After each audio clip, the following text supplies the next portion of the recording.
வணக்கம். நான் தான் உங்கள் அக்கறையாரம் பேசுகிறேன். இன்றைக்கி ஒரு குட்டி கதை சொல்ல போகிறேன். ஒரு ஒரு ஒரு பெரிய ஏரி.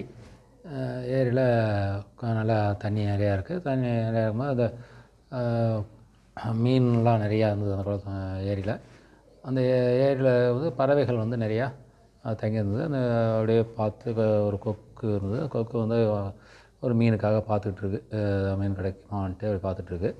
அப்படி இருக்கும்போது அந்த சின்ன சின்ன அலையில் ஒரு மீன் வந்து கரையோரமாக ஒதுங்கி தண்ணி இல்லாமல் தத்தளிச்சிட்ருக்கு மீன்.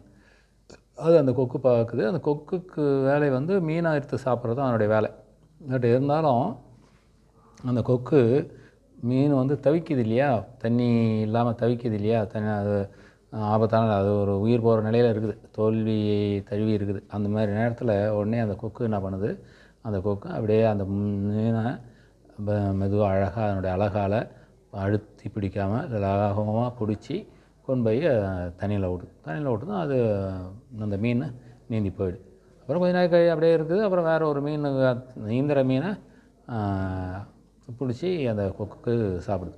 இதில் என்ன செய்யுதுன்னா, அந்த மீன் சாப்பிட்றது தான் அந்த கொக்குனுடைய வேலை.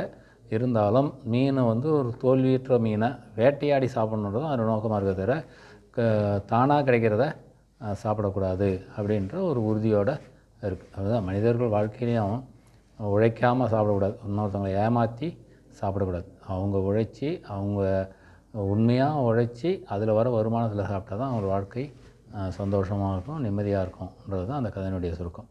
நன்றி, வணக்கம்.